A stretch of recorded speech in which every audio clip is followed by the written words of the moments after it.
esse papinho de 7 passos para perder peso, 7 passos para amar, só existe um passo, é sacrifício. Marido e mulher têm que se conhecer. Primeiro lugar, gente, você tem que falar o que você gosta, o que você não gosta. Claro que com amor, não é brigando. Tem horas que a gente perde a paciência e dá uns berros. Mas o principal, gente, é assim, alimentar esse casamento diariamente, né? Regar esse amor como se fosse uma plantinha. Ai, ai, ai. Bora! O que você tá brincando? Você tá brincando. Não aguento mais gritar nessa casa. Vocês estão achando que isso aqui é a casa da mãe Joana?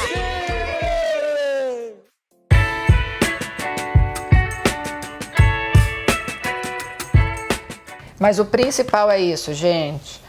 Aprenda, conheça, discuta, né? Discuta de uma maneira saudável. Se virar uma mega discussão não tem problema, mas assim, sempre com respeito. Né? Eu acho que o principal é se conhecer, é falar dos seus sentimentos, né? É gastar tempo, é investir tempo com o seu cônjuge, né? A gente fica numa vida tão agitada e a gente fica, né, João, eu vou confessar para você, que eu vejo. Quando passa uma semana, gente, a gente passa um mês, o cara passa 3 anos, você fala, nossa, eu precisava fazer aquilo com a Joana, não faço há muito tempo. Esse dia eu estava pensando, qual foi o último dia que a gente saiu junto, vamos fazer um dia romântico, que eu acho importante fazer um dia, o romantismo, né? Você lembra quando a gente morava em São Paulo, que a gente se arrumava e a gente punha a mesa na varanda ali? Lembro. No apartamento, era uma varanda bem pequenininha, a gente tinha uma mesinha ali com 2 cadeiras, aí eu tinha uma menina que me ajudava lá, né, com a comida, aí ela via a gente saindo do quarto, assim, toda arrumada, ela, Dona Joana, vocês não vão jantar em casa? A gente falava, não, a gente vai jantar fora. Ela, como assim? Eu fiz toda a comida. Eu falei, você pode pôr a comida lá na varanda. Lembra? A gente sentava na varanda e comia ali. Era tão simples, né? Era um momento, a gente podia até fazer, vamos pôr as crianças para servirem a gente? Pode ser. Mas uma podem cozinhar e fazer um jantar pra gente? Pode.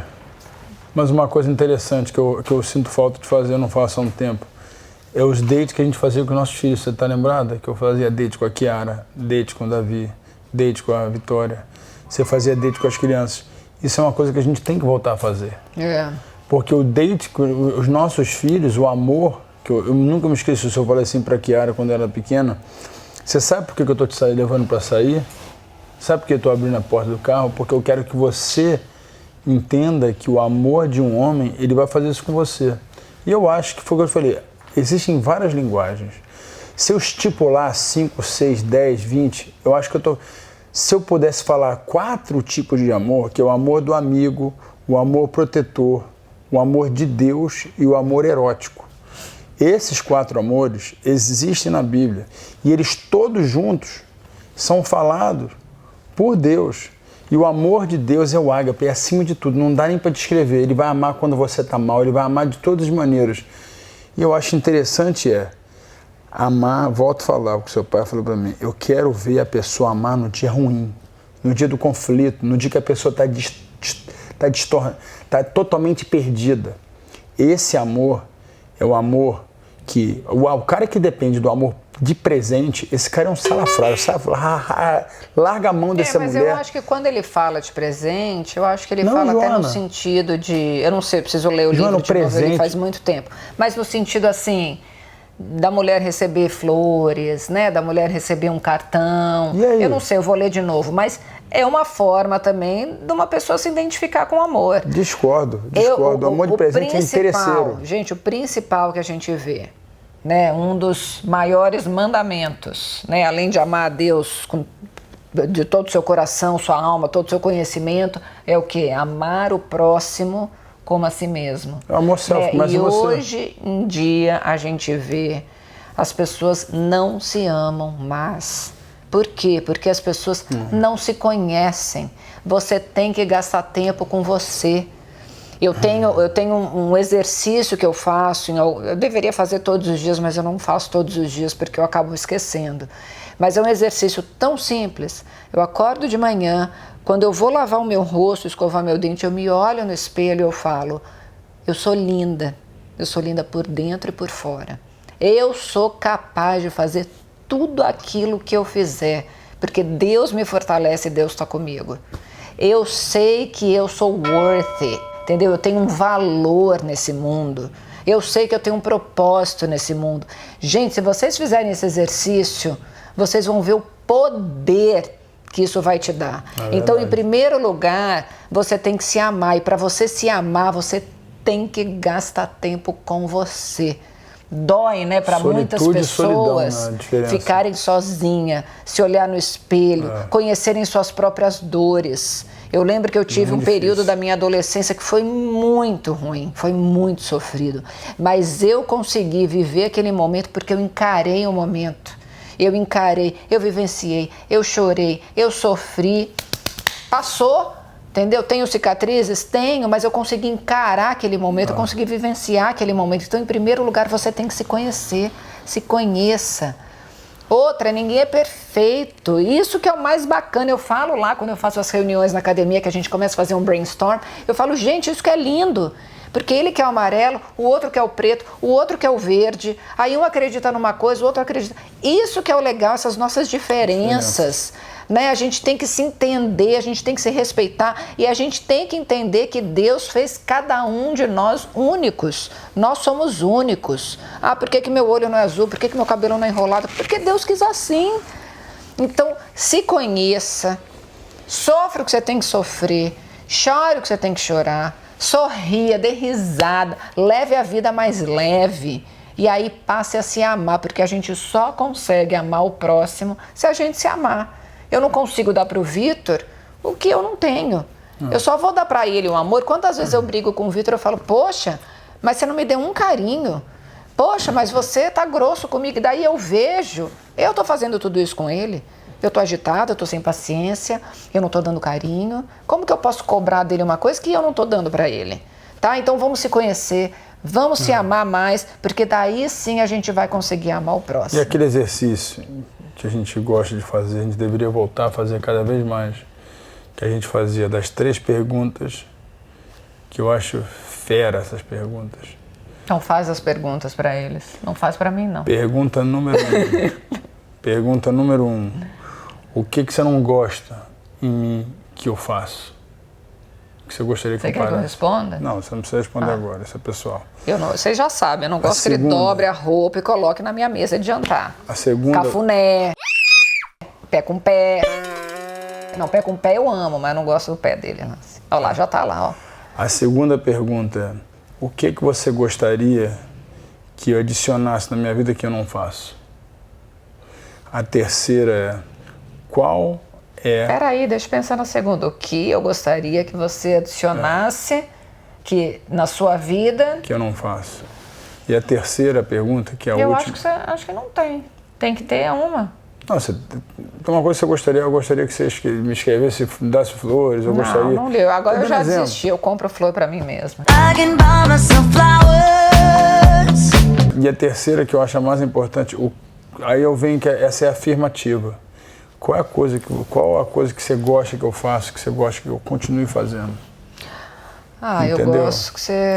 Essa pergunta é que a gente termina, porque essa fica. E esse exercício eu acho que as pessoas têm que fazer, mas tem que fazer com os filhos, tem que ser sincero. E os nossos filhos, porque muitas vezes nós somos pais, a gente acha que a gente está fazendo a melhor coisa para o nosso filho, a gente não está. E é engraçado, porque a gente fez esse exercício outro dia no carro. E aí, tipo, o Vitor fez as perguntas, aí cada um foi falando, né, o que não gostava dele. Nossa, e aí conforme a gente ia falando, o Vitor ia... Não, mas isso aí não sei o que lá. E foi assim com todo mundo. Quando eles falavam de mim, não, mas peraí, eu sempre tinha uma justificativa. Com o Davi a mesma coisa, com a Vitória a mesma coisa, com a Kiara a mesma coisa. A gente tem a tendência de se explicar, de se defender, né? De falar, de ter uma justificativa. Não, peraí, eu ponho a roupa ali na mesa porque a mesa é grande. Né? Sempre eu falei, a gente vai ter... falei, Joana, escuta, porque isso... Eu falei, Joana, escuta, porque isso é o que ele não gosta. E às vezes, aí que tá. Qual é a linguagem? A linguagem é ser sincero, é conhecer. Você falou a verdade, de conhecer. Conheça o seu parceiro, conheça o seu filho. E essa pergunta vai abrindo maneiras de você ter um diálogo. Porque eu falo, por que os pais não conhecem os filhos? Porque não existe um diálogo. Existe provisão, o cara é provedor. Ele provém um menino que não conhece o filho. Depois que ele cresce, fala, nossa, eu não conhecia, eu não sabia que você foi molestado, eu não sabia que você fez isso, eu não sabia que isso aconteceu. A criança cria vários traumas porque ela não tinha abertura com o pai. Não, e outra, e a gente sabe que eu cresci num lar assim, tá? Que muitos pais saem de manhã para trabalhar e voltam só à noite. O principal não é a quantidade de tempo que você passa com seus filhos, mas a qualidade de tempo. Se você tiver 15 minutos com seus filhos e esses 15 minutos forem valiosos e forem importantes, eu tenho certeza que isso vai ficar registrado na memória dos seus filhos para o resto da vida. Então isso é o principal, é a qualidade, né? O tempo que você passa com o seu marido, com a sua esposa, faça com que sejam momentos agradáveis. Não estou dizendo que a gente não vai ter diferenças, que não vão ter argumentos ou discussões, mas isso tudo tem que servir para fortalecer o relacionamento, né? Para a gente se autoconhecer, para a gente conhecer o nosso cônjuge e para a gente, consequentemente, conhecer também os nossos filhos. O maior medo, acho que o maior medo que, eu não falo que eu tenho, mas o maior medo da sociedade hoje é de se autoconhecer. Claro que é. É o maior medo, porque as pessoas não se conhecem, então elas criam... Porque dói, né, Vitor? Então elas criam uma imagem delas, principalmente no Instagram e tal, todo mundo tem uma imagem boa. Só que eu fico imaginando, eu sempre imagino isso, eu não sei você, Joana, mas eu sempre imagino isso. Como é que é aquela pessoa no fazendo íntimo? Cocô. Não, é no íntimo dela. Como é que é aquela pessoa no íntimo dela? Ela é aquilo que ela fala que ela é? Exemplo, a gente vê muitos caras bonitos, né? Eu vejo sempre um político de terno. Cara... Se a gente pudesse ver, o cara tá bonito de terno lá, eu vou falar de político porque a gente vê que no Brasil hoje é a coisa que tem menos confiança, hoje é um político. Você vê, por que o cara tá de terno? Por que o cara tem que falar bonito? Porque ele precisa passar uma credibilidade.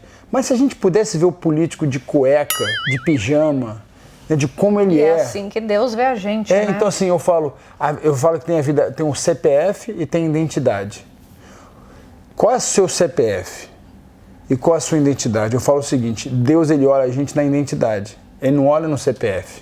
Ele não quer saber quanto você tem dinheiro, qual a sua empresa, quanto tem a valuation, né? O seu título, o seu cartão de visita. Quando ele fala de identidade, ele quer saber quem é você no íntimo. Então existe o CPF e a identidade. CPF é quem é você na sociedade. Nossa, o CPF dele, nossa, ele paga muito bem a taxa, o imposto dele é alto. Ou ele é um bom cidadão. Mas na identidade é o mais importante. A identidade é quem é você, qual a sua essência.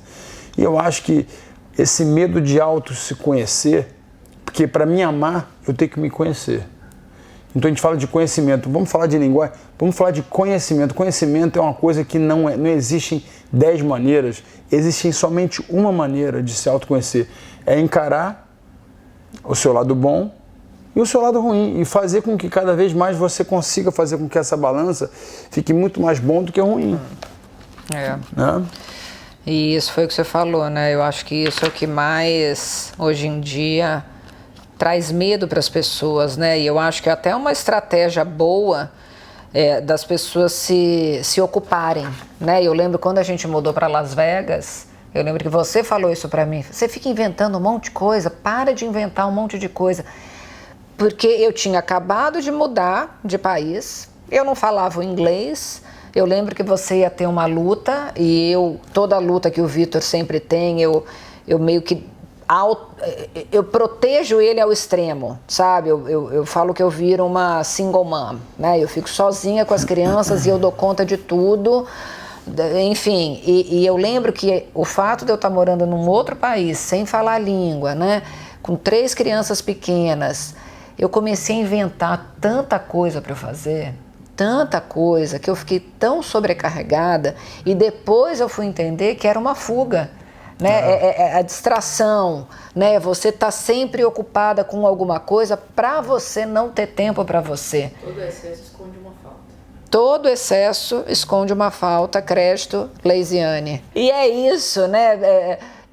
Por que eu tenho que suprir aquilo com alguma outra coisa? Porque, de repente, é tão difícil eu me encarar, é tão doloroso, né? Você queria ser business, você queria business. É difícil, gente, é muito difícil, mas eu acho que o principal é estarmos dispostos a se conhecer estarmos dispostos a se ajudar e estarmos dispostos a realmente estar seguindo para o mesmo alvo. Vamos que terminar é o quê? com a lição de casa. Quer terminar com a lição? Vamos.